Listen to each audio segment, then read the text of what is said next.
say sometime on the ladies and gentlemen, I just want to advise you that we start as soon as the Premier of the British Virgin Islands arrives.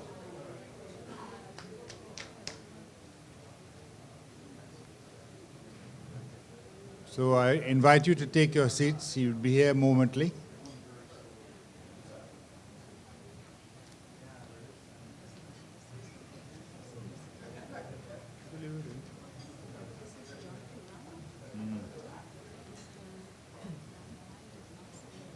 That's all right.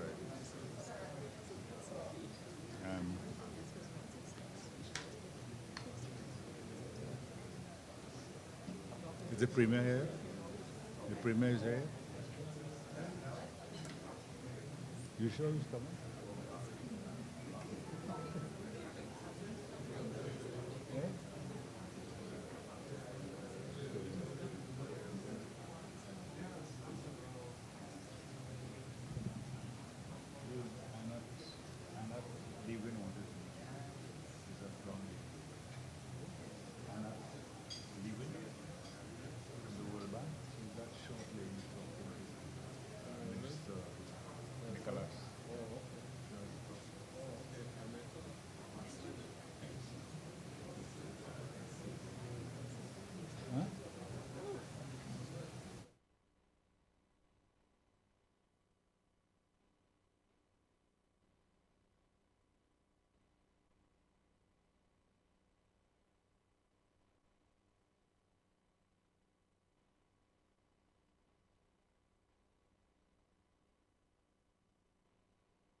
Mr. Vanderpool came in, he said the premier was coming, spoke to him on the phone. Before I came to sit down, I went and asked the protocol officer if the premier was delayed. She said, no, he's not delayed, he's not delayed. I said, if he's delayed, we could just do it later. You wait then. Excuse me. My microphone.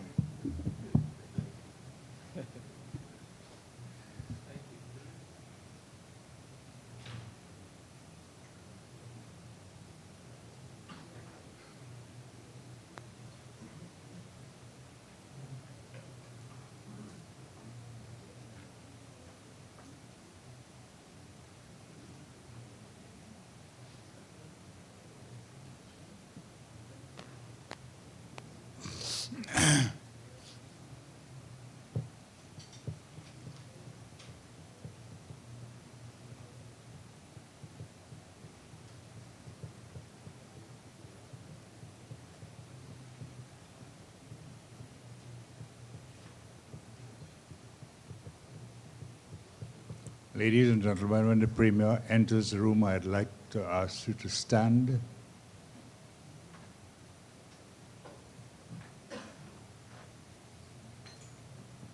Can you please stand?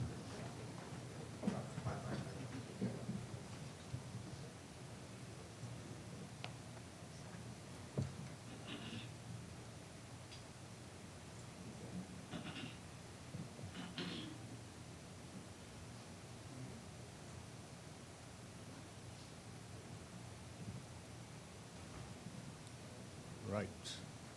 You may sit.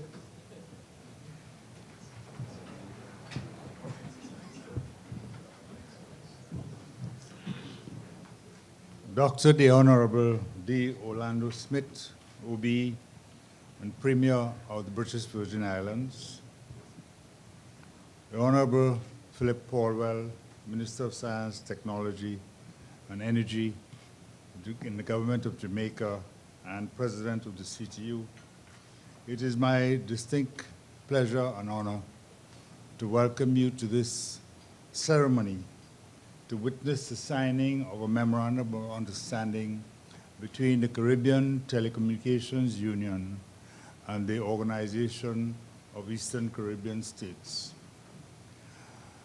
I would just like to point out that these are two Caribbean organizations, and there is a commonality of membership in the two organizations, in that the OECS states are also members of the CTU, but the mandate of the two organizations are complementary and slightly different.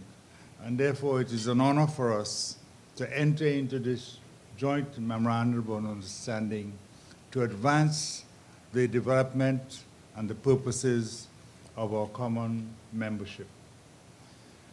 I would now like to invite Nigel Casimir, who is the Acting Secretary General of the CTU, to say a few words before we join in the signing of the memorandum. Thank you, Mr. Wilson, the Chair of the proceedings. Honorable Premier and Minister Vanderpool of BVI, my co-signer, Dr. Jules, Director General of the OECS Secretariat.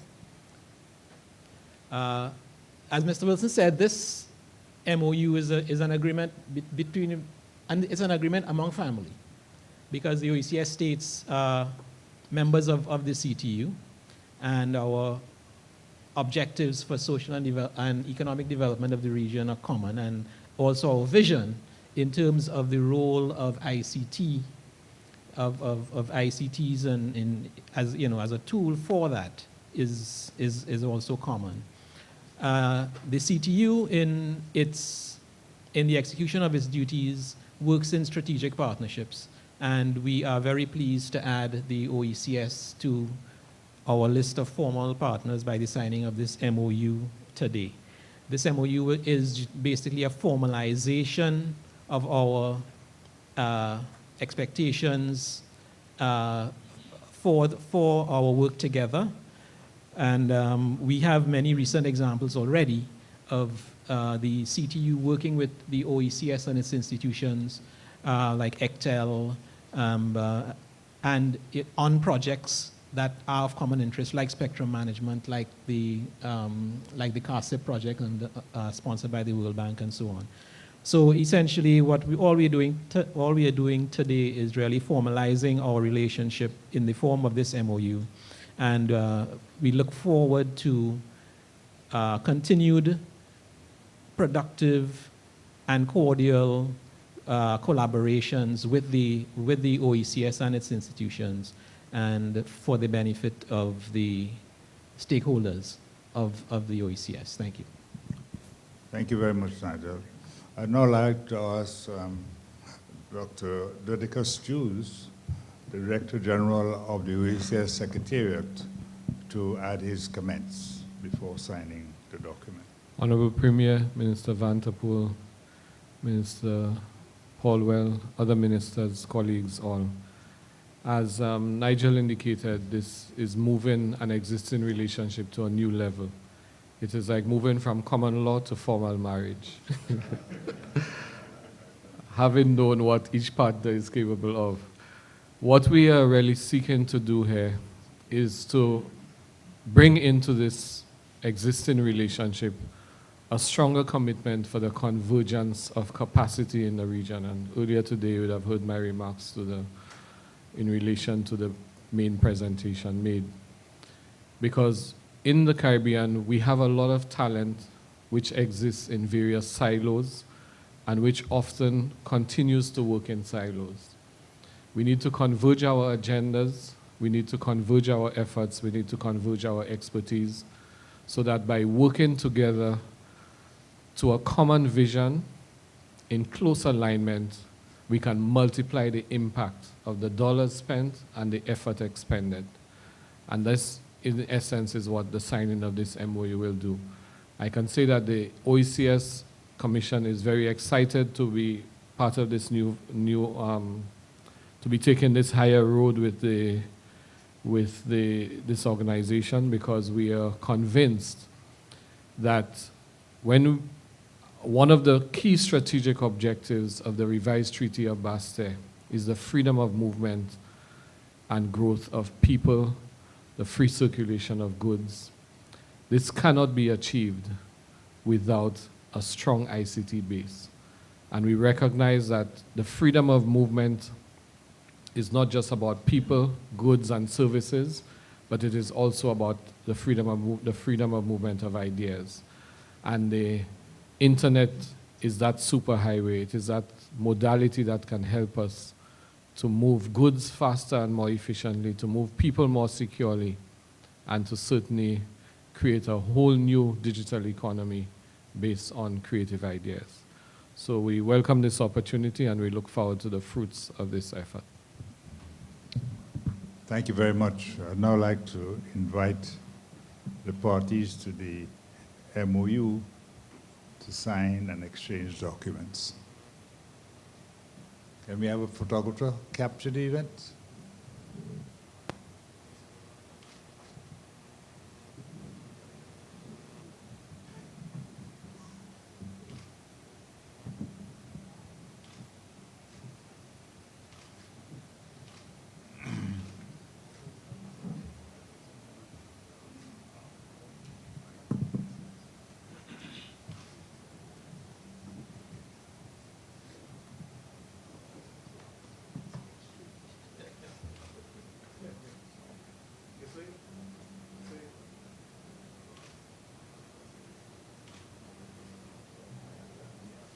I'm sure you'd agree with me that this is indeed a signal, a signature event of this ICT week in the BVI, and therefore I invite you to applaud the effort.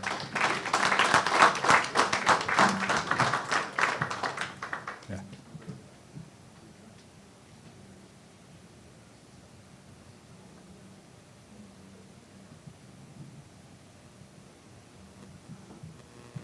I'd now like to invite, before we end this ceremony, I'd now like to invite the Honorable Premier the Minister of Telecommunications and BVI, and our President, the Honorable Philip Paulwell, to join the head table for capturing the moment here in BVI at the signing of the MOU. So can you open the documents again and go through the movements?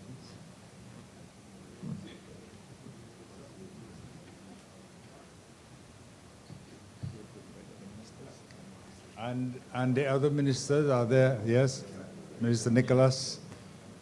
All CTU ministers of telecommunication, those of you who are in the room can join the group photo.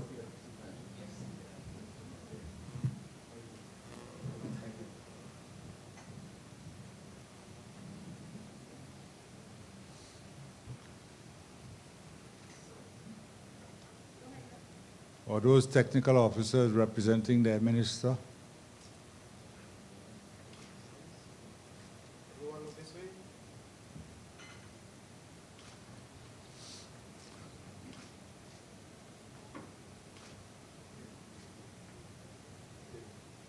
Thank you very much.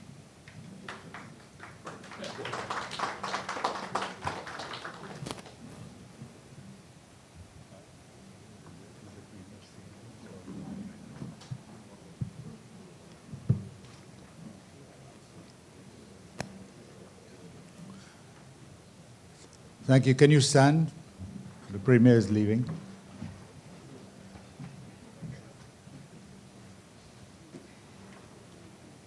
Thank you very much.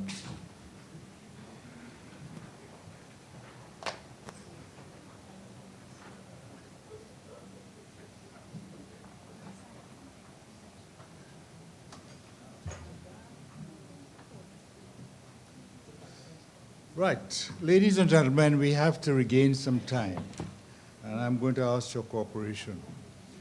At the joint session yesterday, I made a complete presentation on the single ICT space, but we did not have sufficient time to discuss the issues, and therefore today it is on the agenda, but it's going to be an abbreviated form. I do not intend to make the full presentation. I will direct your attention to 4 important slides to try and get your feedback. One slide deals with the vision, then the imperatives, and then we look at what are the components of the ICT space.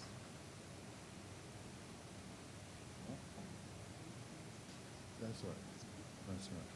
Yeah. One deals with the components of the single ICT space, and then the expected outcomes. Once I go through that, I'd open the floor for any discussions or comments to see if we are in sync with each other or if there are things that should be added. So if I start with the vision, we think the single IT space, the vision of it should be a borderless space that fosters economic, social, cultural integration for the betterment of Caribbean citizens.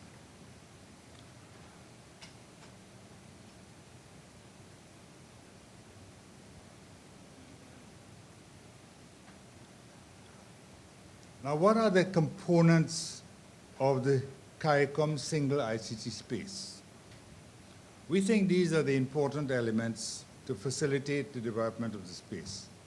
Open data, digitally skilled citizens, harmonized policies, laws, and a regulatory framework, e-delivery of government and business services, a robust broadband infrastructure, regionally connected government networks, a regional framework for service providers and consumers, security collaboration, and management.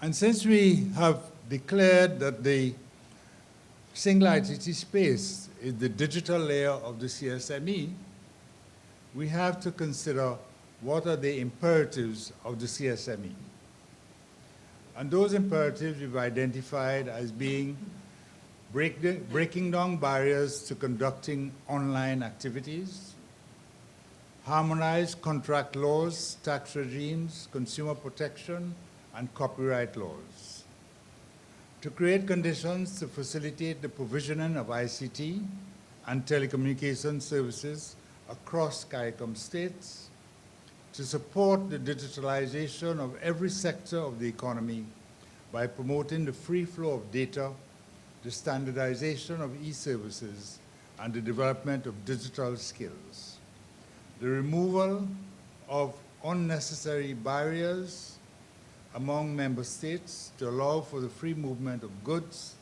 people, services, capital, and ideas across the Caribbean. On the last slide that I would direct your attention to are the expected outcomes. What do we expect to be the outcomes of a single ICT space? We expect to have a totally harmonized regulatory environment across the Caribbean, supported by a robust broadband infrastructure, regional frameworks for service providers, easy connectivity among the governments and the policymakers in the governments across the Caribbean through their connected networks, improved delivery of e-government services, social and community and commercial services, e-health and e-education services across the region, opportunities for ICT businesses and innovation. And of course, we could not do all this without having affordable ICT services, including the elimination of roaming charges in the Caribbean. And we do that for the enriched welfare for CARICOM citizens. I'd like to pause there and let us discuss these objectives for maybe 10 or 15 minutes, or have some comments from the floor. So I open the floor for discussion. I think you all, most of you all would have heard the whole presentation yesterday. I open the floor for any comments on these 4 slides that I've directed your attention to.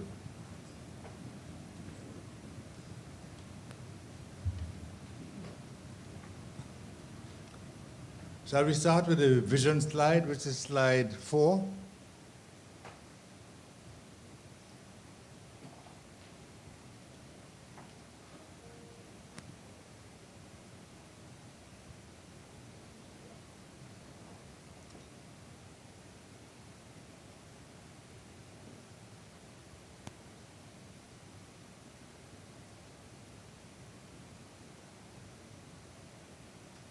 Right. That's the vision.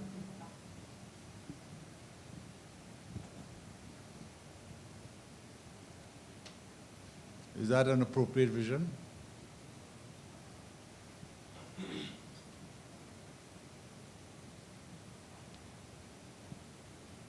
Are there any comments on the vision?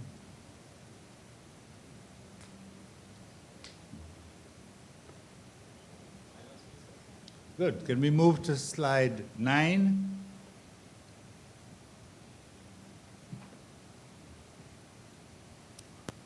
These are what we have identified as the essential components of advancing towards a CARICOM single ICT space.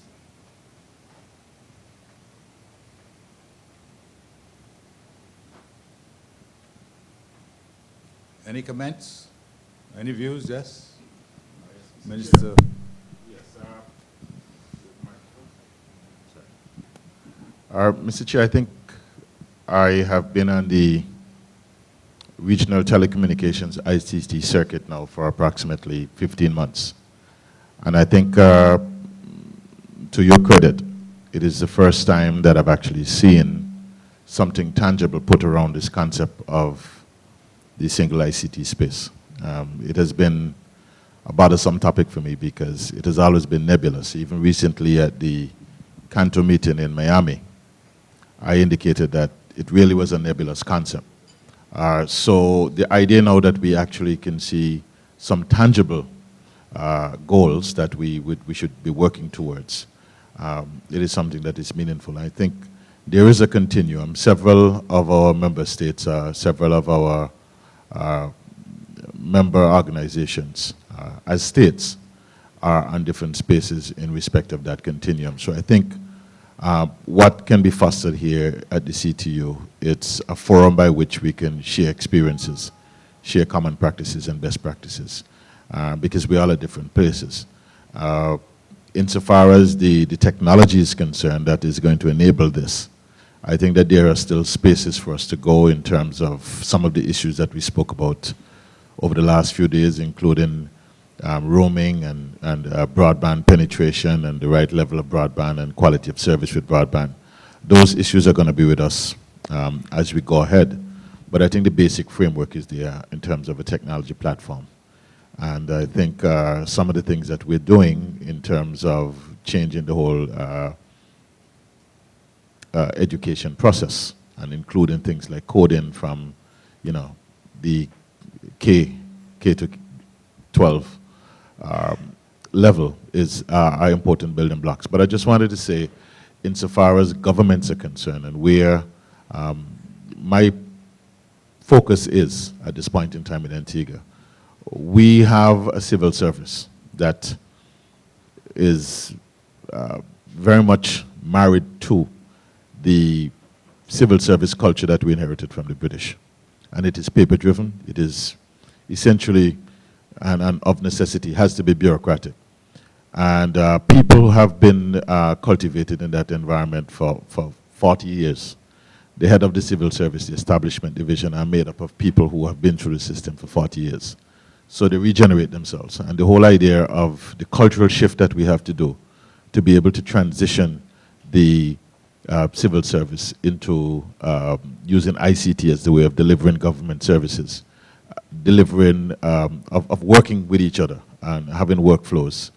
It's the particular challenge that I am dealing with right now, and I dare say that there has been some progress. And I'm happy at another future point in time to do a presentation to our next plenary on the progress that we have made and the technologies that we have employed to assist us in getting there. Thank you, Minister Medford. Are there any other comments on this particular slide? Yes, Minister from St. Kitts. Thank you, Mr. Chair. Vincent Byron, St. Kitts. I think I also would like to echo the views that have been put forward by my colleague, Minister Nicholas from Antigua. The concept of a single ICT space in the CARICOM region is one that is welcome. It's one that we all should aspire to, and it forms, I would say, a fundamental part of the vision of the Treaty of Chaguaramas, the integration movement, because we normally speak about freedom of movement among our various nations, the movement of goods and services. There is a movement towards a number of our laws already been harmonized in a number of other areas.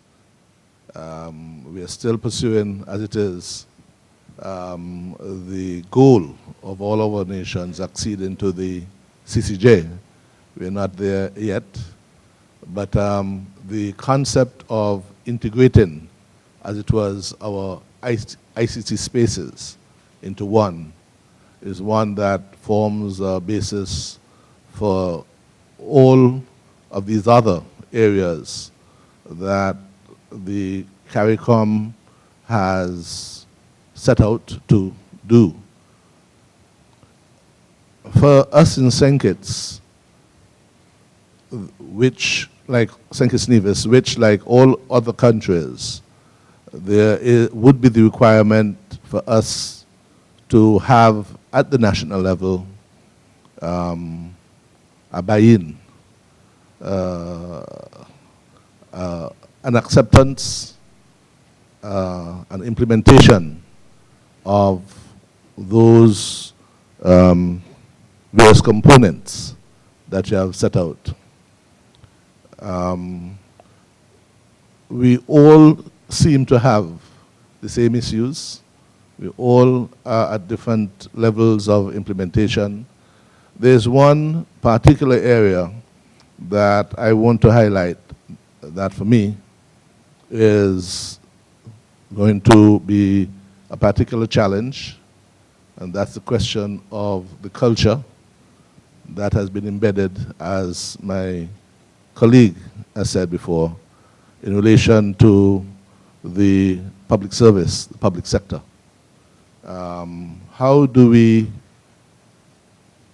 transform the civil service to embrace questions, say, of open data? How do we have that transparency, for them to adopt issues of transparency, of giving up the questions of power that they have in terms of the ownership, as it was, of control of data, and the power that many of them see that they have in the delivery of services when it's done manually, as opposed to have it automated and they having to recede as it was into the background. There needs to be a significant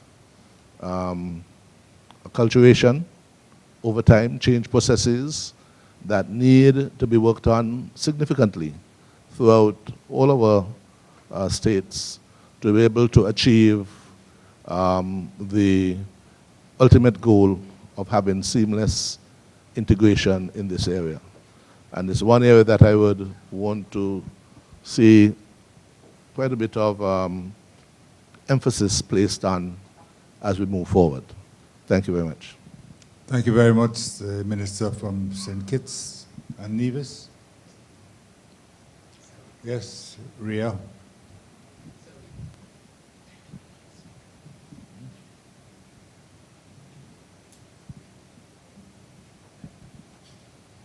Yes, sure. Good morning. Two small comments. The slide is very comprehensive, but I don't think everything should be depicted as equal. And I think there's a foundational layer that needs to be recognized or extracted, and one step above that. I believe the foundational level still remains the critical control or management of the Caribbean's broadband infrastructure as being the most important enabler to anything else on this slide. And the second thing is being able to monetize any one of those items on the slide requires that we have an environment or another layer of infrastructure that enables the efficient, easy, affordable, and quick transfer of capital resources and financial resources to allow different sectors to be able to take advantage of those opportunities to monetize themselves. Thank you very much, Ria. And some of those issues have been identified as the imperatives of the CSME. And we'd look at that slide and see if it meets some of the fundamental things you've spoken about. I'd like to move on to slide number 10, based on that comment. Can you shift to slide 10, please?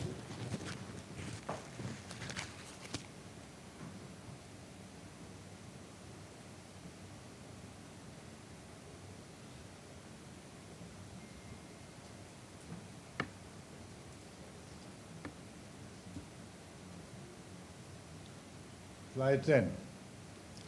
The imperatives, once you went too far. Nope.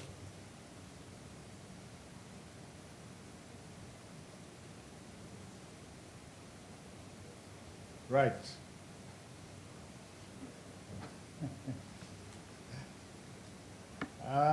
We talk about breaking down barriers to conducting online activities, harmonization of contract laws, tax regimes, consumer protection, and copyright laws, create conditions to facilitate the provisioning of ICT and telecommunications services across CARICOM states, support the digitalization of every sector of the economy by promoting the free flow of data, the standardization of e-services, and the development of digital skills, and then the removal of unnecessary barriers among member states to allow for the free movement of goods, people, services, capital, and I'd like to add ideas across CARICOM states. Rhea, does that cover some of the fundamental dynamics you talked about? Right. So, any comments? If not, I'd move on to slide 13, which is the expected outcomes. Slide 13.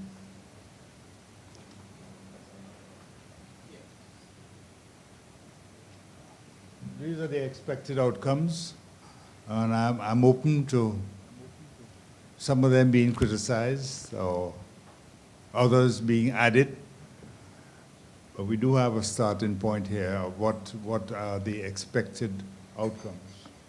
Any comments? Any views?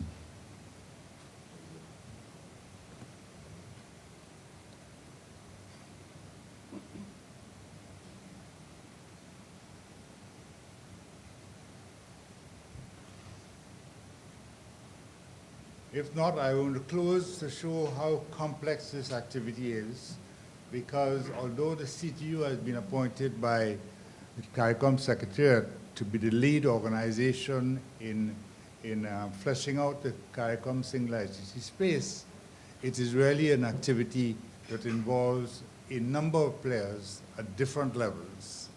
And at yesterday's cluster meeting, which I attended electronically, the CARICOM Secretariat is seeking to get agreement from other CARICOM agencies to undertake certain aspects of the work that we have identified in this vision and roadmap document. So we are making some progress. I just want to share this with you, that the direction that came from the heads of government in February 2014, they identified 4 building blocks: the CARICOM single ICT space, and that block was assigned to the ICT cluster organizations led by the CTU, and the other organizations involved there would be CARICARD, CKLN, the Caribbean Broadcasting Union, and CARI Impacts. When the other block the heads identified was bringing technology to the people. And we, in fleshing out this document, saw this as a shared responsibility between the heads of government, the national governments, the educational institutions, and the ICT clusters in doing their normal awareness building programs. Then the other block identified by the heads was mobilization of resources. This again is an area of shared responsibility. The heads of government themselves would have a responsibility. The national governments would have a responsibility. The CARICOM Secretariat would have a responsibility. And the ICT clusters would have a responsibility in mobilizing resources to do those aspects of the work assigned to them.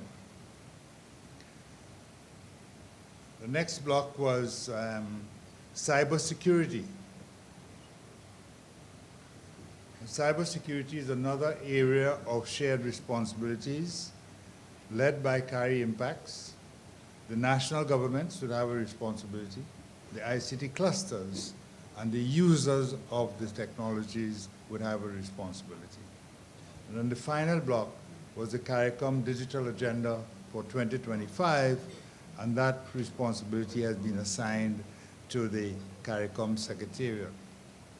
So there's a lot of collaboration, a lot of discussion, and a lot of cooperation required among the various agencies to advance this agenda to a single ICT space. I would like to entertain 2 more questions and then we'd close. Are there any other questions? If not, we'd move on the agenda to the next item on the agenda.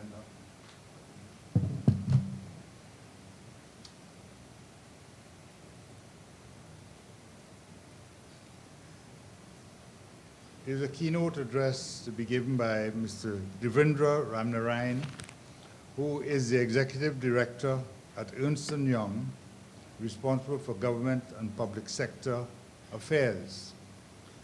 Mr. Ramnarayan has a very long bio, and I do not intend to read it out, except to say that he's well qualified and well equipped to deal with this topic. And I would ask him to come to deliver his keynote address on the imperatives of e-government services.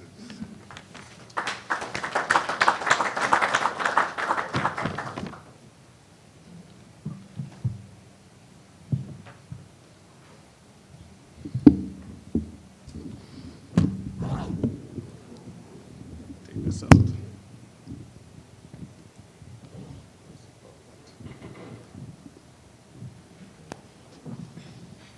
Okay, good morning, everyone. Honorable ministers, senior public officials, special invited guests, all protocols observed. What I wanted to speak today about, and I will be using the PowerPoint, I hope you can see it. It's a little bit out of focus. Is to focus on one aspect of the overall single ICT space, which is really the role of e-government and e-government services. The idea being, can we utilize e-government services to accelerate the common single ICT space? Sorry, this is jumping a little bit faster. Can you just move it back? Is it possible to get it focused a little bit? No? Do you all happen to have it on your computers? All right.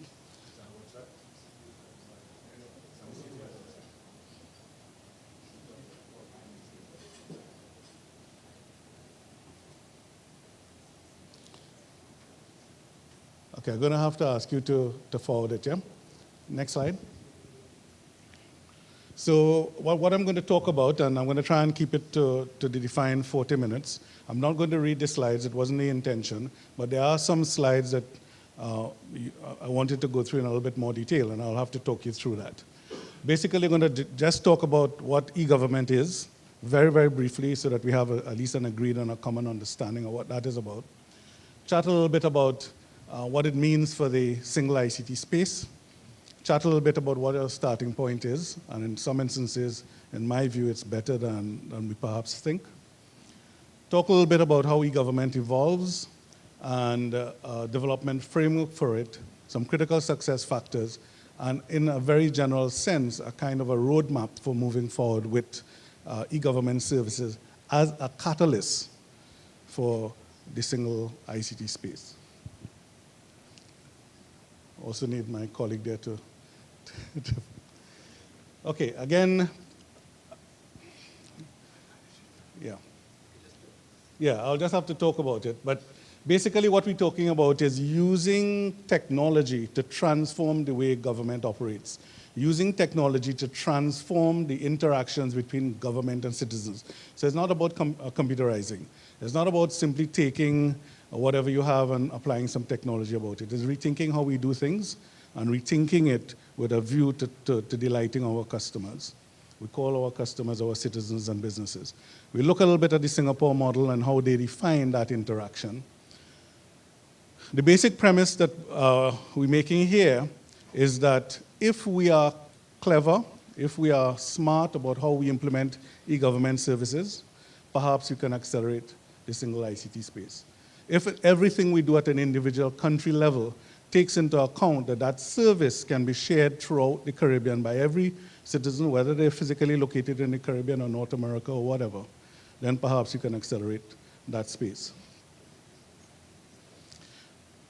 Key point, though, is that your e-government strategy, and this was intended to show a building, is just one pillar of the many things that you need to do. So I'm not suggesting, although I wouldn't be talking about the other pillars, that this is the only thing you need to do. It's part of your national ICT plan, and that national ICT plan must be driven by the development goals of the country. So everything must be linked. You must start from the top. Where does ICT fit in within your country, and how does e-government as a pillar support that overall agenda? Next slide.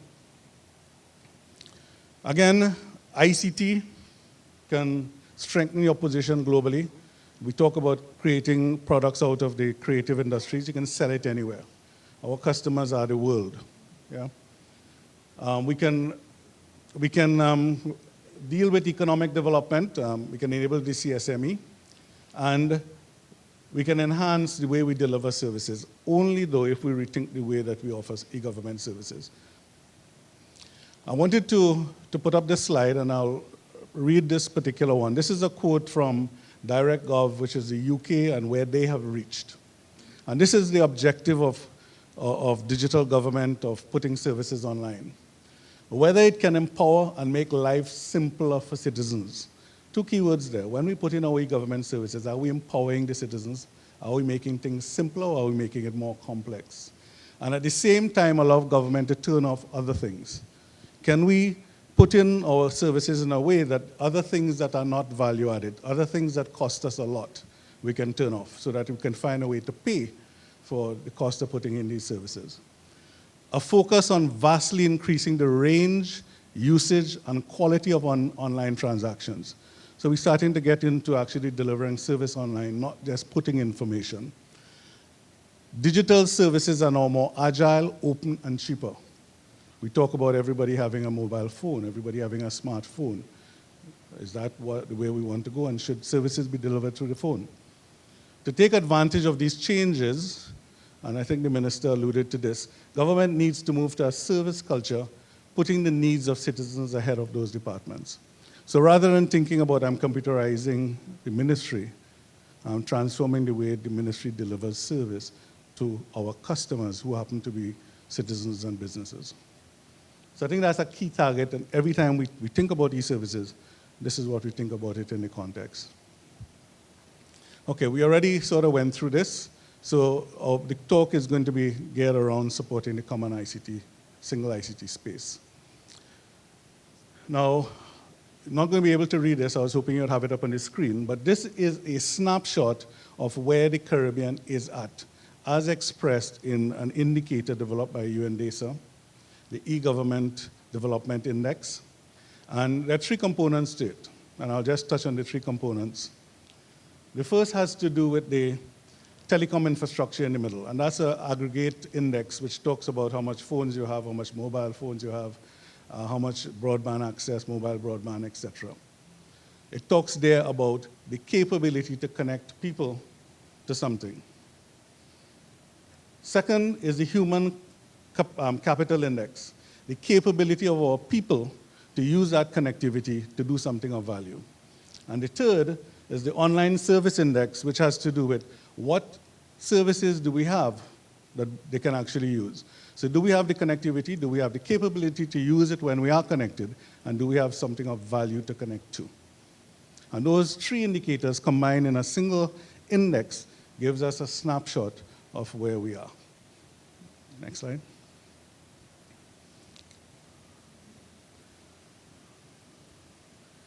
Okay, now again, you're probably just going to have to look at the lines. But on here, what I have, and hopefully when you get it off the website, there are 5 years in which this was done, 2005. Every couple of years is done, all the way to 2014. Next year, you would have the next survey. You have Barbados going all the way down to Suriname at the end. And each of these lines indicate how your index is going up. The higher the index, the better you're doing. The index changes all the time. So it's not totally a fair comparison from year to year, but it gives you a feel. So for example, if you look at Barbados, over 2005 to 2012, Barbados kept going up. Fell a little bit in 2014 because e-participation was introduced. You have the red line across, which gives you the world average, and you have the black line going across, which gives you small island developing states average. And you'll see generally, several of our countries are above the world average, and most of our countries are above the small island developing state average. So my premise is, yeah, you can leave it, you can go ahead. My premise is that maybe the technology is not the issue. Yeah, maybe the capability of our people is not the issue. Are we doing things in a smart way? And how can e-government services help us? This particular slide takes for each country, and on the spider diagram, takes the individual components, the three indicators that make up the e-government index. So the one on the outside talks about the human capital. We have smart people. So it's not a matter, in my view, of educating anybody to use anything. We take the red line, and that's our telecom infrastructure index. And I will argue that yes, it's not as good as Singapore, which again you can't read, but Singapore is almost perfect. It's closer to Malta, and Malta is quite advanced in the European Union. Our telecom infrastructure in some countries is perhaps a little bit weak, but generally it's fine. Where we fall short here is on the yellow line, which is services online. There's nothing meaningful to do. Once we have the people who could do it, we have the connectivity, what do they do? There's not much.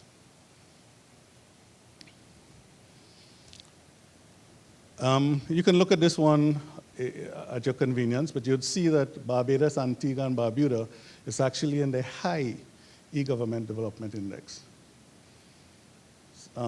St. Kitts and Nevis and Trinidad and Tobago is in the middle. So we're not doing too badly. So maybe we should spend some time thinking about how services can be put online so people can do meaningful things with government.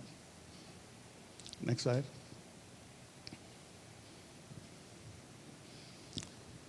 Okay, this is a simple model. It's not the model that the UNDASA uses, but it's and there are many models. There are 25 of them in some of the composite studies that you see. None is any better than the other. The question is, what does it tell us? It tells us that people start from manual paper-based. They start computerizing a little bit. They start putting services online, doing some transactions. They then start organizing their government to be client-centric. And then they start integrating and transforming government, like Singapore, so that government exists purely to serve its customers. A customer doesn't want to know about a ministry. And I know we have ministers in the room, but when you go to a website, is that what a citizen really wants to see, the profile of the minister and the PS? Why is that the focus of our websites? You go to a Singapore website, what services can we do for you? Yeah? So some of the key features of an advanced e-government system, and think about it, can we utilize the same concepts to extend to the single ICT space? Customer centricity. When we put services online, are we focusing on the needs of the customer, and the customer being citizens and businesses? Are we utilizing the technology for e-participation? We need to take something to the cabinet. We need to take something to parliament. Can we do a quick poll and find out what the people think? We may or may not use it, but can we do it? At least we go informed so that when you're debating it, you know what you're debating against or for. Interoperability. Can we join up government? And I know we make a big thing about the broadband, but even at the current speeds we have, can we connect up governments? Can you get on a secure call and call the ICT minister in Trinidad and have a chat? So you don't have to travel. Is it on the desk? You can hit a button. Is it on Skype for Business as somebody to call? Does that require any more than we already have? So why aren't we doing those kinds of things? One-stop shop. The e-portal as a single point of entry for all e-government services. if we look at the various portals and what it says about the CSME and what it says about the single ICT space, the information is not consistent. If we were to use that single model, can we say the same thing on every website? A couple of years ago, one of the guys who was working with me was trying to get a CARICOM skills certificate.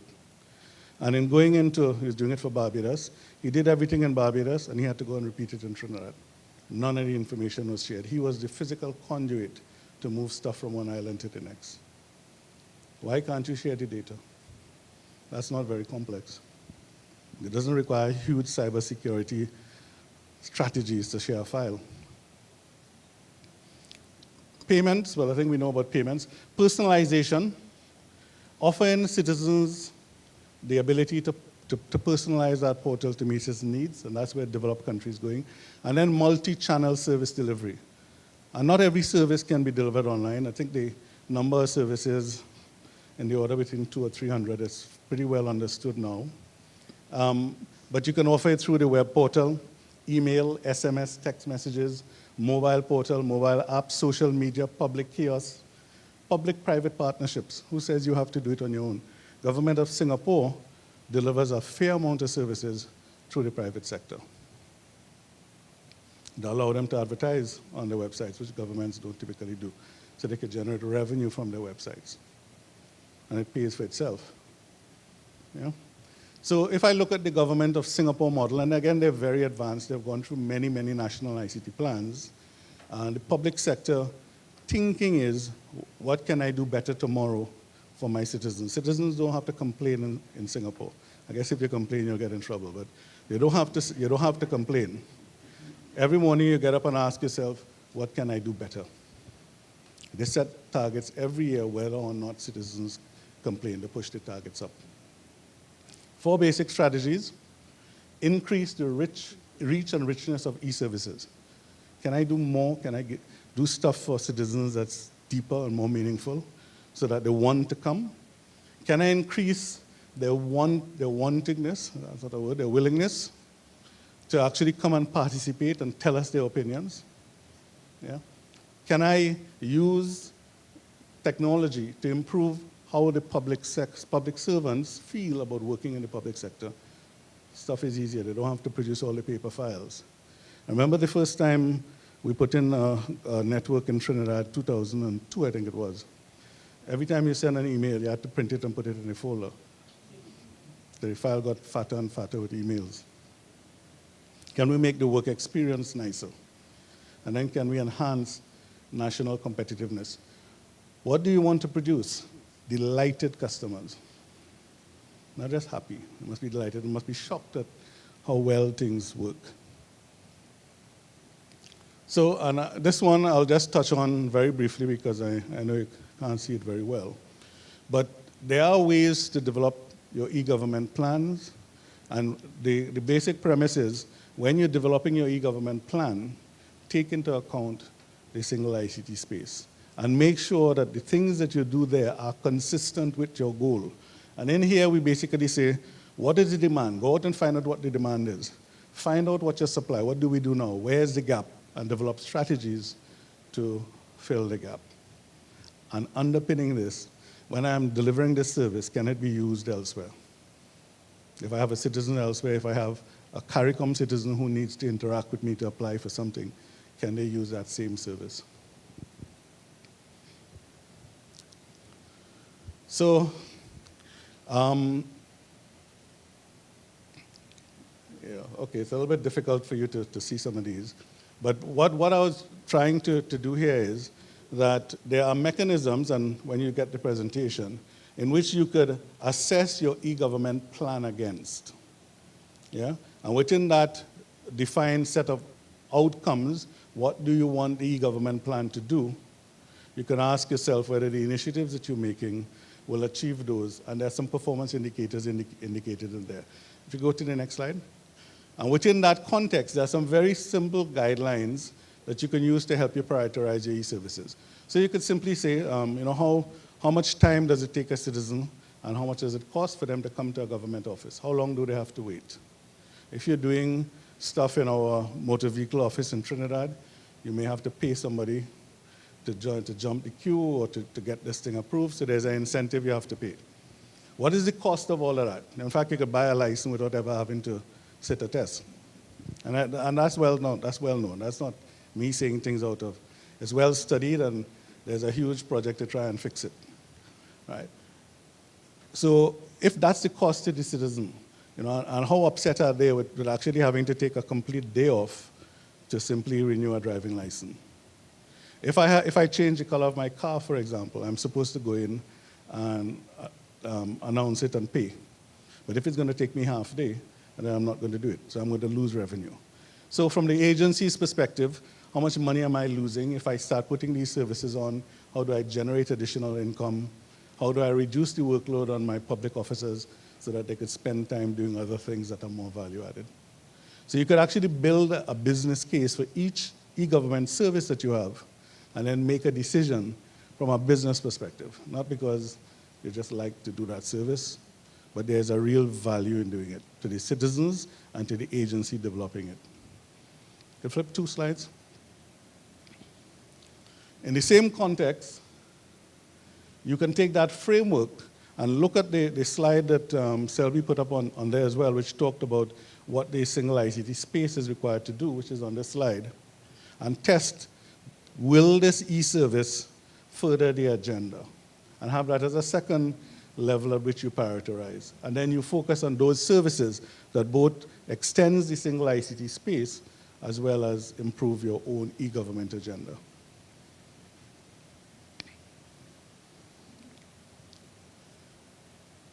Okay, so just keep pressing until you get the final thing. Keep going. So one of the things that you want to put on your, one more, the e-government agency that's running your whole ICT architecture. And I'm suggesting that if you're doing this all the way from your data center, all the way from each of the components, the various ministries that you computerize, you're taking into account the needs of the single ICT space. And that becomes one of the drivers for your e-government agency. Whatever you put online must support sharing of data. So when I'm doing my Asikuda world, if goods need to move through the CSME, how is one system going to not necessarily integrate, but interface with the other? And you build that in from the start, not as an afterthought when one is too expensive and too complex. Right? You have to do it from the start. Similarly with your e-services, yeah, where you're interconnecting 2 government agencies, and then you're interconnecting those countries. Can you build the security and so you can share data? Yeah, one of the extracts out of your national registry might be those citizens that you know are going to be traveling a lot, and can you share it between immigration? And you just do that as part of your design. Some of the typical services are typically submitting income tax. A lot of people work in one country and have to pay taxes in the other. Do our e-services support that? Do we share data, or do people avoid taxes? What about withholding tax? What about all the things that escape us because we don't share key things and we're losing revenue?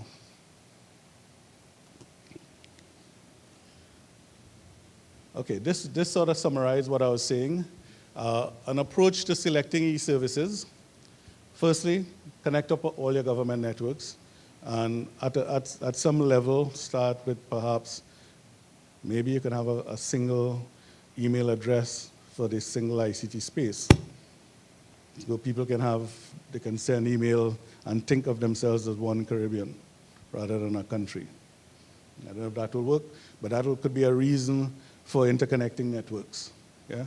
When you start interconnecting key agencies, customs, immigration, the revenue authority, particularly for leakage and taxes. Yeah? Link up your national registries as well. In order to do that CARICOM skills certificate, people moving from one country to the next with the paper, when they turn up to the right agency, the document should be there already. Because you could fiddle with the data when you have it in your hand. You move it electronically, you could make it more secure. Sharing land data. Yeah? Caribbean-wide authentication, can you be authenticated in one country and share it elsewhere? Probably a little bit more difficult to do. Can we enable e-payments at the Caribbean level? Can we develop a single ICT space portal?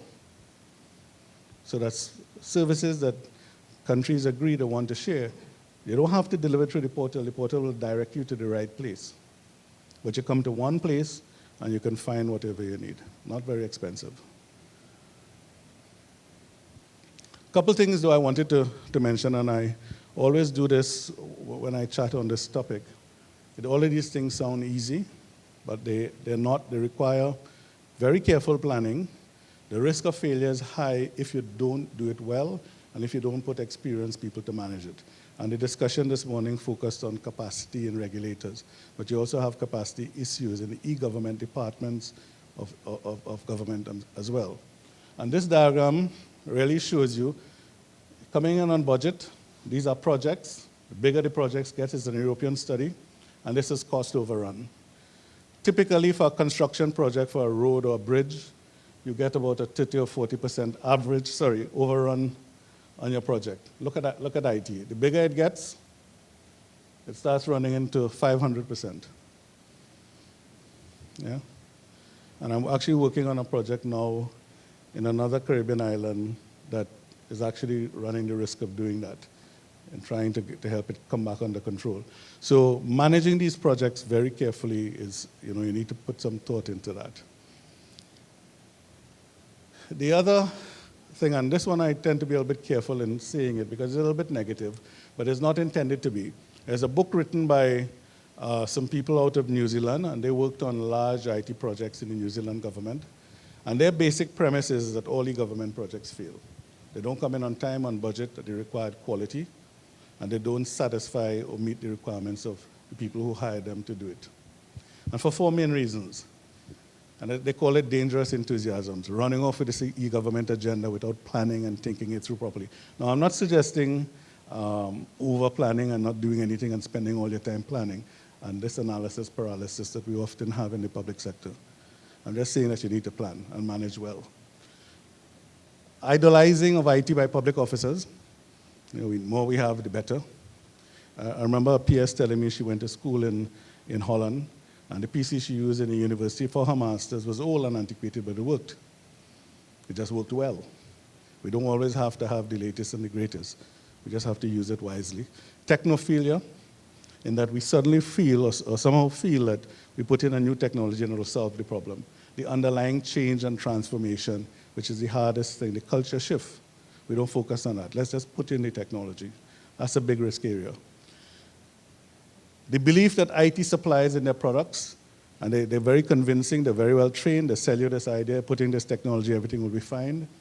And then a managerial fadism, somehow that's what everybody's doing, let's do it.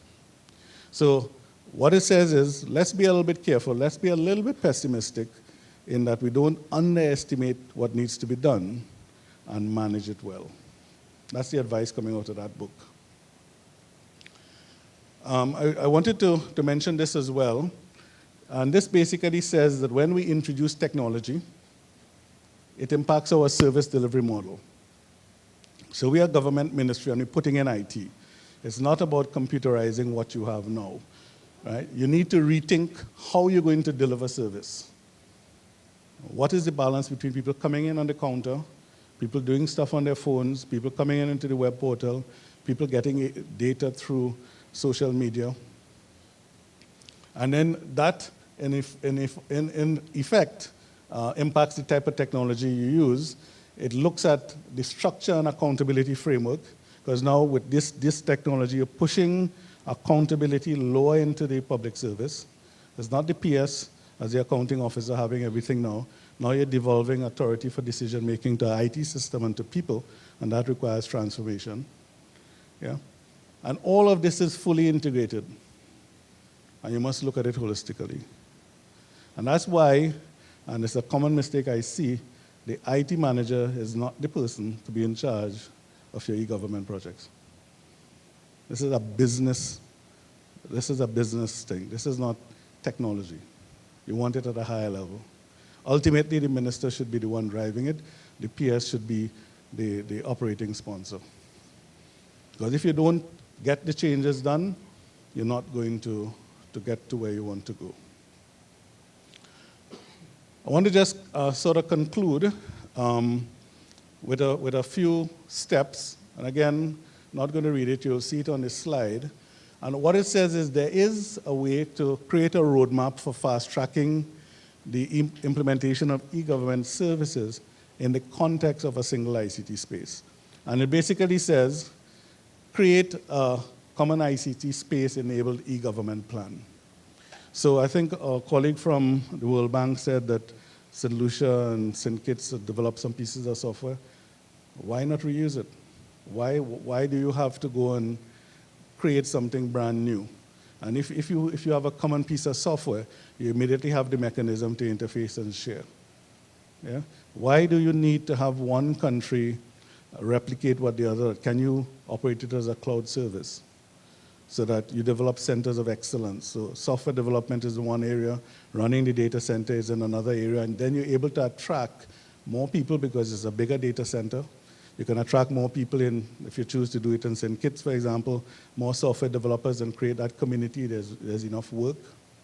Yeah? And share it up across the Caribbean or across the OECS. But I think we have an obsession with owning infrastructure, and I don't think we need to. So that's getting your e-government services. I'm also suggesting that, keep going, that you can create a plan for services that the common ICT space requires, and try and actually have that as a standalone plan, which is built on the e-government plans of each of the individual countries that's participated. So somebody could manage that as a plan. It's not just decentralized. Yeah? And you have to work with the individual governments to make sure that that overall plan actually gets done. And then finally, next slide. You need some enabling things. You need a coordinating arrangement. And I think some of that is already alluded in Selby's slides. You need to perhaps agree on shared policies and standards so that the interfacing and the integrating, if you get to the integration, becomes easier. You need to perhaps explore some centralized funding so that whatever you develop, if you're developing it so that it could be used by somebody else, you get some kind of chunk of money for it to help subsidize what you're doing, knowing it's going to be shared. And maybe there will then be a bigger incentive to actually develop for other people.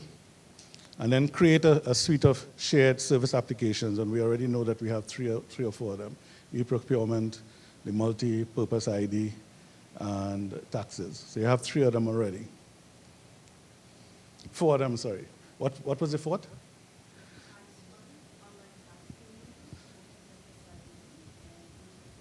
Right. So you have 4. So, start with that. Yeah, we absolutely don't need unnecessary duplication simply to say that you own a piece of software. Owning a piece of software now is kind of irrelevant. You don't even need to own your PABX. You can create a national PABX for the entire Caribbean of a cloud solution and own nothing. So, just in summary, and I think I'm made up about 5 minutes of the time, the basic premise and the basic point that I'm making in the presentation is that one, e-government is critical.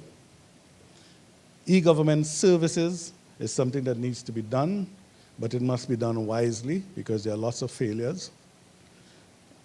E-government services need to take a focus on what our customer is, which happens to be citizens and businesses. E-services requires transformation in the public sector. It's not an IT project. It's a transformation project. It requires significant change and culture transformation, and therefore must be managed and led at the highest level. It's not computerizing a department. Yeah?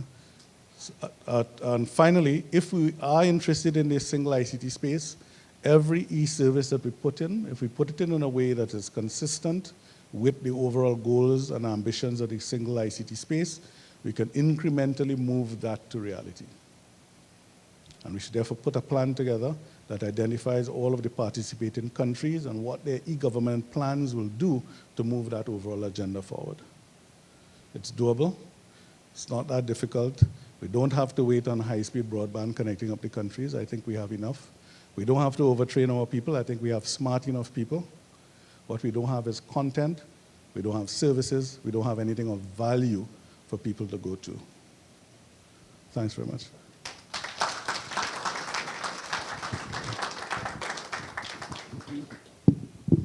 Thank you very much, Devendra, for that very clear presentation. I want to suggest we go on to the other presentation. Before we open the floor for questions, I need to save some time to get back on track. And therefore, I'm going to ask John to excuse me not reading his whole bio, except to say he is the CEO of ARIN and is well qualified to speak to us on the next topic. Thank you very much. Thank you. Thank you, sir. I will do my best to get us back on track.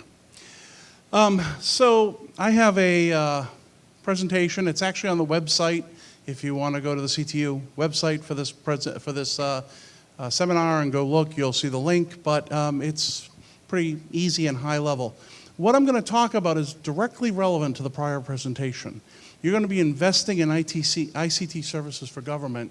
You want to make sure that you don't make an investment that you have to make twice. So I want you to pay attention. For some people, what I'm telling them is going to be perfectly obvious. They're going to say, why did we have to hear that? We all know that.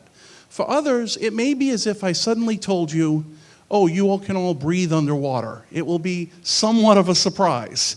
So don't be surprised. Just understand I'm speaking something that is the truth. It's something that's directly germane to the investments you're about to make. All right, first slide. So I want to talk a little bit about what ARIN is, just very briefly. ARIN is part of a coordination system for the internet. We work with four other regional registries. ARIN is the one that happens to handle Canada, the United States, and approximately half of the Caribbean. LACNIC handles the other half of the Caribbean and South America. AFRINIC handles Africa. RIPE, NCC handles Europe, and APNIC, Asia Pacific NIC, handles Asia. The five of us collectively run the Internet Number Registry System, which is the coordination system for IP addresses. IP addresses are pretty important to the internet. When you connect to the internet, while you may be typing in a website, your computer has already established its own IP address when it connected to the Wi-Fi network, for example. And you're going to a server that has an IP address. We may know domain names, things that end .com and things that end .gov, or may end with the country code of your country. But your computers are all talking to each other with packets that have IP addresses in them. So we have to have unique IP addresses, just like unique phone numbers. The five registries and their members, collectively 30,000 members, work together to make sure we have unique IP addresses. And we've been doing this for some time. Well, the IP number registry system's been in existence since the Internet Protocol, so I'll count that as 1973. It actually has been the five RIRs since RIPE was formed in 1990, APNIC in mid-90s, ARIN was in 1997. So when we look at this, we've been doing this for 15, 20 years. Now, the internet and having numbers for computers on the internet doesn't seem too surprising, but what I'm about to tell you is surprising. Next slide. So, we have 3 billion internet users today. And when the internet was first formed, 1995, actually that's not even first formed, when the internet first became popular and was actually commercialized, was taken out of the research labs, we had very few internet users. We had about 4% of the world. Now we have about 41%. The problem is that IP addresses, when we developed them as a 32-bit number. And the version we all use is IP version 4. And you don't really hear that, it's behind the scenes, but every day when you use the internet, IP version 4 is doing the work for you. So we now have a huge internet. 41% of the world today and still growing. There's more than 7 billion people on the planet. If we want everyone to be able to be connected when they're mobile, and be connected when they're at home and be connected when they're at work, everyone needs 3 IP addresses, home, mobile, and at work. 7 billion people, 21 billion IP addresses. I actually expect that some other companies will want some additional IP addresses. Folks like Google and Facebook might want some. Your government servers might actually want some IP addresses too. So just what the people need, plus what the servers need, plus the cloud people, plus the e-commerce companies, plus government, we need 40 or 50 billion IP addresses. Okay, IP version 4, 32 bits, 2 to the 32nd power, has 4.3 billion addresses. That's it, 4.3. Total, 4.3. We don't have enough IP addresses with IP version 4 to make sure everyone has one connected device on them, let alone all your servers, let alone all the businesses, let alone everyone else. We cannot build the internet on IPv4. Now, we have built the internet on IPv4. That's what everything's connected with today. This was actually known to a bunch of us in 1993. In 1993, we did a little forecast. Now, in 1993, I don't know, how many people were on the internet in 1993? Okay, I probably, if I don't know you by name, I knew your IP address back then because I was at BBN and we were involved in the very beginning. So let's see, in 1993, we extrapolated the growth of the internet. And this is before the web was out there. This was just email and moving files with FTP, File Transfer Protocol. There was no web, there was no HTTP. Tim Berners-Lee was at CERN working away on it, but it hadn't come out to the rest of us. Just based on the growth of email, file transfer, and login, Telnet, we knew that we were going to run out of IP addresses. By the way, the forecast was 2017 plus or minus 3 years. So we're pretty much right on track. For those of you who didn't see the news last week, in the ARIN region, we ran out. Globally, we all ran out in 2011. The global free pool that's allocated to the regions ran out. And then last week, in the ARIN region, we've run out. Service providers come to ARIN every 6 months and ask for an IP address block to get them to be able to connect new customers. We have no new addresses. If you're a service provider connecting new customers and you come to us, we say we understand your need. Yes, we wish we had some. No, we don't. Would you like to go on a waiting list? Now that waiting list is sort of it's like a parking lot that may never clear, okay? We don't expect any more IP addresses. They've been given out to service providers. We are out of addresses. Now, there's still a few trickling around. I'm not going to argue that. There's still some in Latin America. There's still some in Africa. There's some that aren't being used or they're not being heavily used. People who got big assignments in the past. None of that matters, guys. None of it. Because 4 billion IP addresses, 7 billion people, okay?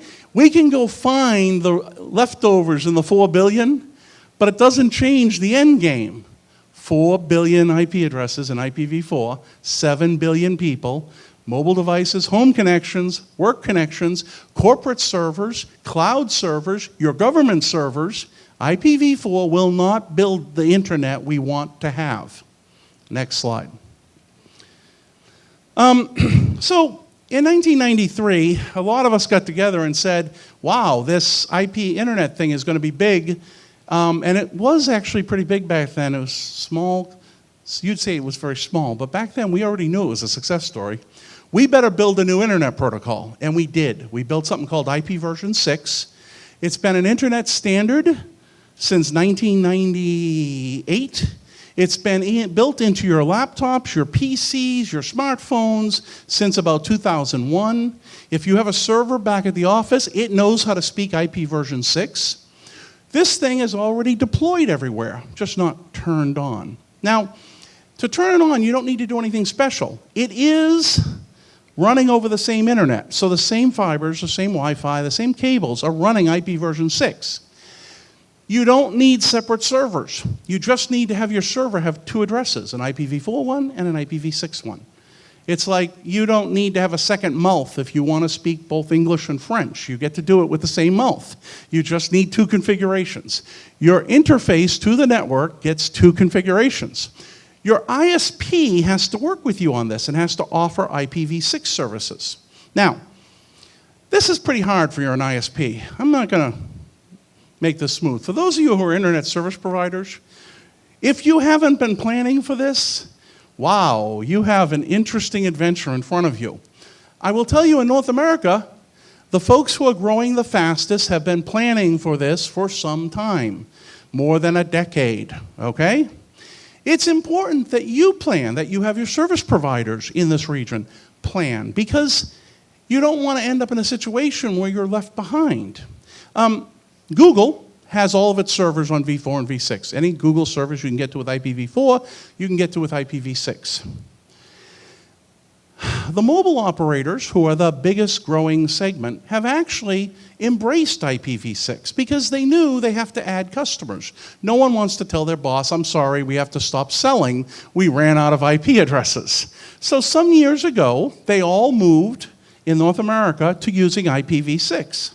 Net result, Google says 20% of its customers are connecting over IP version 6 today. Right now, 20%. It was 10% a year ago. This is growing very rapidly, really and truly. We're already seeing, now deployment worldwide, only about 9%. 9% of the queries to Google worldwide use IPv6. But in the United States, it's 21% and growing. That's because the mobile providers in the United States really don't want to run out of addresses and are growing very fast. Okay, next slide. So, let me give you an example. T-Mobile. T-Mobile decided several years ago, that's it, that's all they're using. IPv6 to the mobile phone. If you have a mobile device on T-Mobile, you speak IPv6 and they use software to get to the IPv4 site. So your mobile device speaks v6 to the tower, speaks IPv6 to their data center. If you're going to Google, it goes directly to Google. What if it's going to an old website? What's an old website? Any of your government websites that don't speak v6 are old websites. What does it do? Well, the data center maps it from v4 to v6. The translated request is what goes to you, and that takes a little bit of time.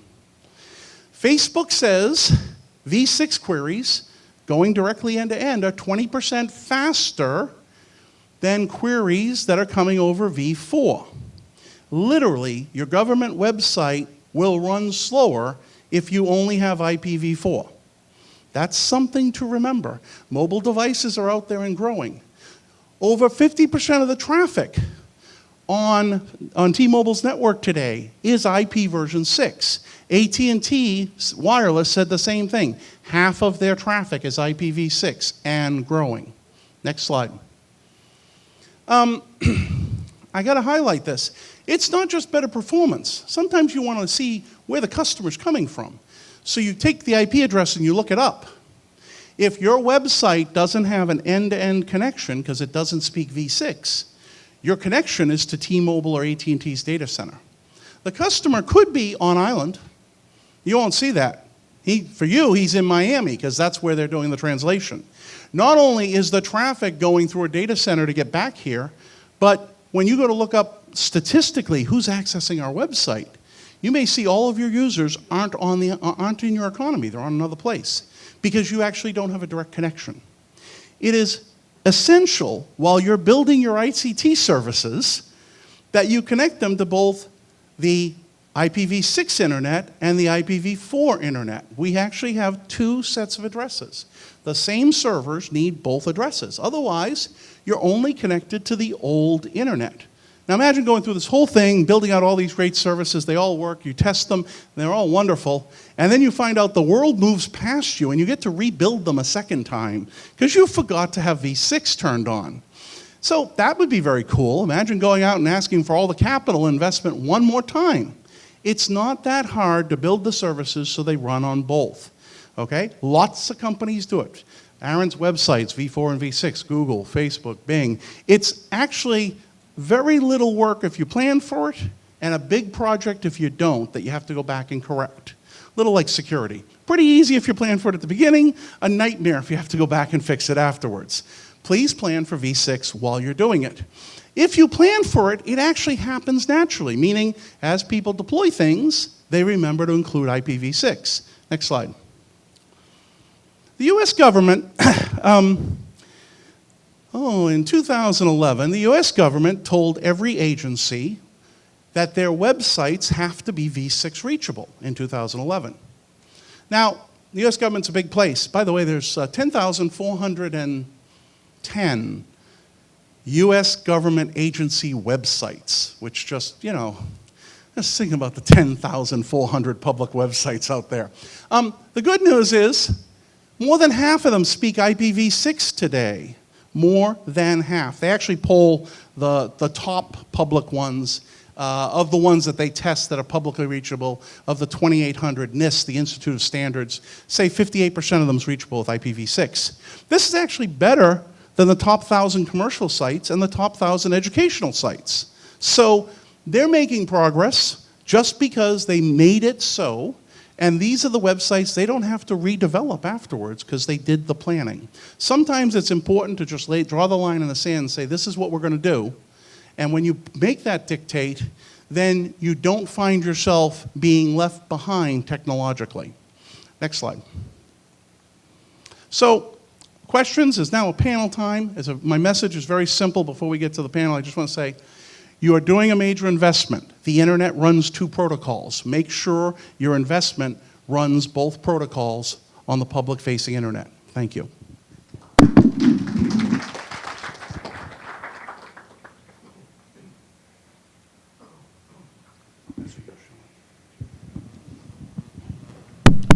Good. Thank you very much, John. I'm going to open the floor for 5 minutes questions when we break for lunch after. And you can pose your questions either to Devendra or to John. Minister? Just to John, very quickly. I know I could look it up, but how many IP addresses does IPv6 support? So, IPv6, there was a 13-member design team in 1994 called the IPNG Directorate. I was a member of that. And there were a lot of arguments. Do we make it variable? Do we make it 64 bits? Because when you go from 32 to 33, you double the number of addresses. You go from 33 to 34 bits, you double it again. You double it 32 times, 64 bits is an awful lot of space. But people thought, we never want to go through this again. We got to go through it once. Let's get it right. And in the end, there was a compromise. From the people who wanted variable length and thought 64, even 64 bits would run out, and they wanted it variable, and the people who said the computers couldn't handle variable, too slow, because you can't just make a decision. You got to figure out how long it is, and so the compromise is 128 bits. So there's 2 to the 128th power of possible IPv6 combinations. For those of you who don't have a calculator, or whose calculator bursts into flames when you type that in, it's 340 undecillion IPv6 addresses. Let me characterize that. 340 followed by 36 zeros, or 340 trillion universes. In each universe, there's a trillion networks. And on every network, there's a trillion devices. So, we're only going to do this change once. We're not going to do it again.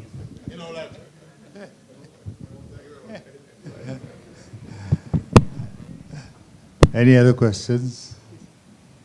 Comments? Well, can you identify yourself? Yes, I'm David Franjoso. I'm a networking guy, like I like to call myself. I think it's very important, the message that you bring to this forum. And I just like to give an example. I'm actually working with a region service provider. We are deploying their new network, and it's IPv4 and IPv6 ready. And it's going live in a couple of weeks. But then the top-level domain, which is the DNS servers that are managed by the government, they don't yet support the 4A records. So it's very important for governments to understand that this is knocking on their door as well. So thank you for bringing this to this forum.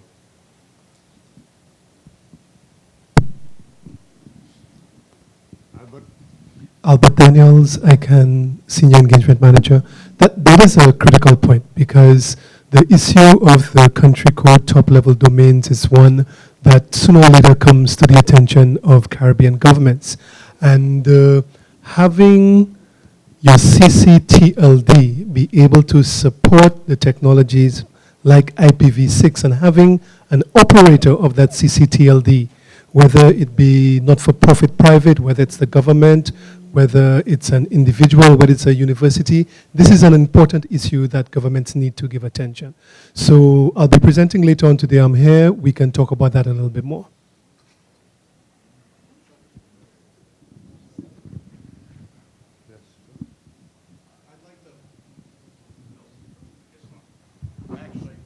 Hello, okay. I'd actually like to pick up on that point. So, if you have a top-level country code, it's your country code. No one's going to tell you you have to do this. No one's going to tell you, by the way, that your government servers have to be reachable via IPv6. Again, totally up to you. The public internet is moving to v6. The growing part of the internet is almost all v6 and growing rapidly. You saw the mobile providers that are going full speed. Google, Facebook, YouTube are all IPv6. Comcast in the US is IPv6. There are service providers in Europe that are all IPv6. Now, you don't have to do anything, but you don't want to end up in a situation where you make a lot of investments and then you find out you've effectively invested it, but you're still left behind, okay? So it is up to you, but it is important to realize there's also no way to stop it. I've literally had a government come to me and say, we didn't get a chance to vote on this and we're not sure we want it. Maybe we should defer this. Okay, yeah, well, the internet's 30,000 organizations all building their own piece, and the ones that are growing the fastest are going this direction. So we actually don't get a choice. It's a question of whether you want to remain compatible with the public internet. Your public CCTLD will quickly become a problem for you and every business operating in it if it doesn't support v6. That means the servers have to be reachable by v6, and also they have to be able to put in records. You have to be able to put in address records that reference v6 addresses. So your CCTLD operator is definitely a big part of this. In other words, you have Hobson's choice.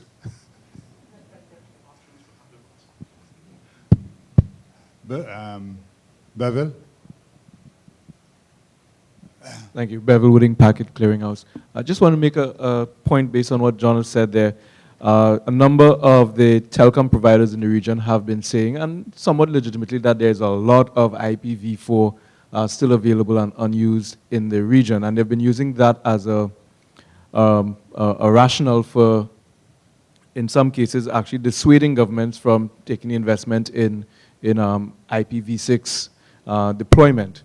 So I wanted to find out from you, John, if number one, what's the actual cost of for like governments, organizations wanting to get their own IP address space? Most of them would have been accustomed taking it from an incumbent or from a telecom provider.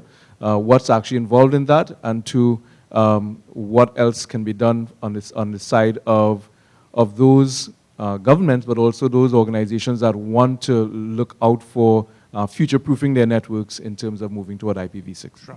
Regarding the cost, so we run a registry, as do the other 4 RIRs. When you come to us, we have a fee schedule based on the size of the block that you receive. Fees for ISPs are, or end users, governments are, for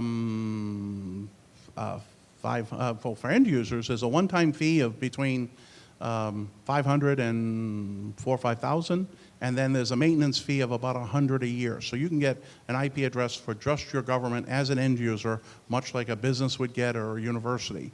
You can also, as a government, get a very large block, just like an internet service provider gets. And those fees range from $1,000, $2,000, $4,000, or $8,000 per year for very large blocks. You can go even larger if you're You want to get the address space that a like cloud company might want. But you're talking about a few $1,000s a year. Under IPv6, it makes a lot of sense. There's now enough address space for everyone. Everyone should go get their own block, particularly if you're going to have multiple service providers. So the cost of getting the address space should not get in the way for anyone. Regarding service providers that say there's a lot of IPv4, there is a lot of IPv4. And your private networks, your data centers, the printer under your desk is not going to v6. I'm not going to show up and say, I want your printer back. It doesn't speak IPv6. It's your printer. It can speak IPv4 forever. The public internet, things that face the public, are going to IPv6. And so what's important is you prioritize your investment for your public facing. You don't need to change laptops. You don't need to change the Wi-Fi in your building. You can. There are organizations that do. But your public facing aspect, anything that's connected to the public internet is used by everyone outside your organization, really needs to speak v6. One more little nit. What happens if you don't? If you don't, you're fine. Because everyone connecting customers to the internet will figure out a way to get to an old IPv4 server. Okay? So it's not the end of the world if you're not. It's just like there's organizations that aren't really connected to the internet but have a web page that when you enter something goes to the fax machine in their building. Are they on the internet? Well, kinda. They have a web page and you can click submit and the fax machine rings. Just like there's companies that have old protocols that aren't internet protocols. You don't need to do this. It's totally up to you. But you will be left behind if you don't make your public infrastructure v6 ready. When a company says there's a lot of v4 out there, your service provider who's telling you that is the truth. There's a lot of IPv4 address space still out there. But there was a lot of SNA addressing out there and a lot of DECnet addressing and a lot of IPX addressing and a lot of X25 addresses. Do you want to stay on those just because there's a lot of address space out there? Probably not. Thank you very much, John. Any other questions? Yes.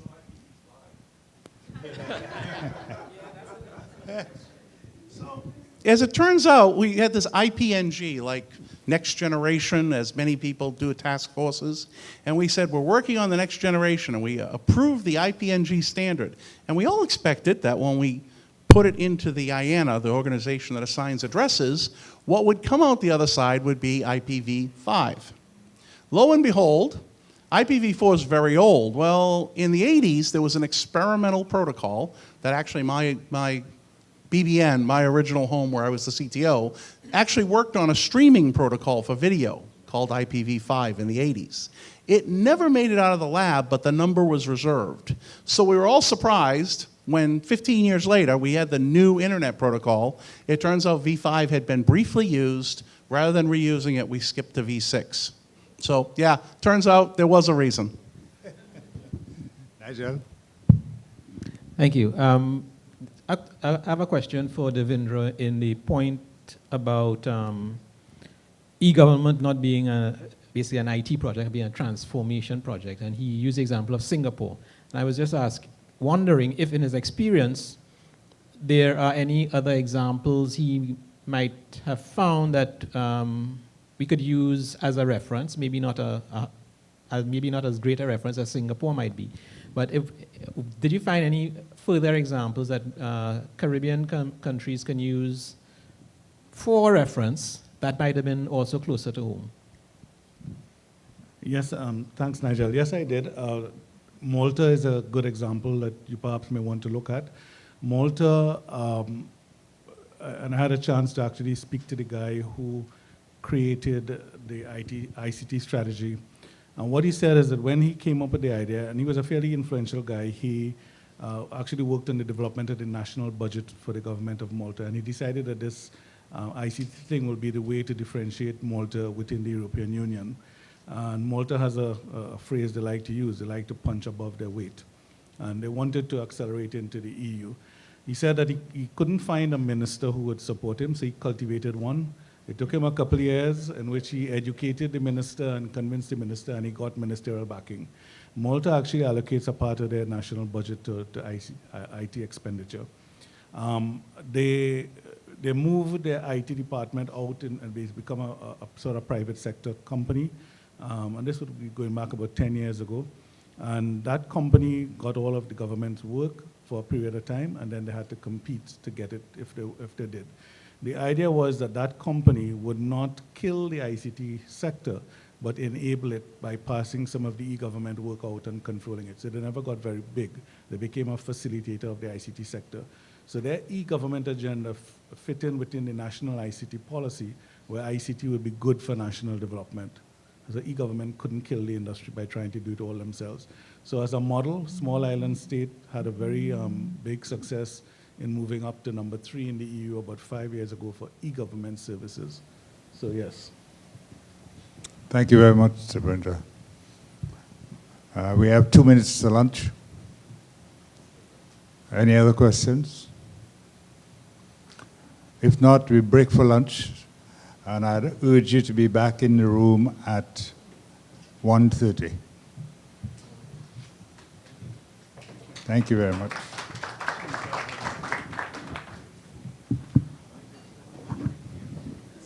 I just want to say that both presentations are already on the website of the CTU.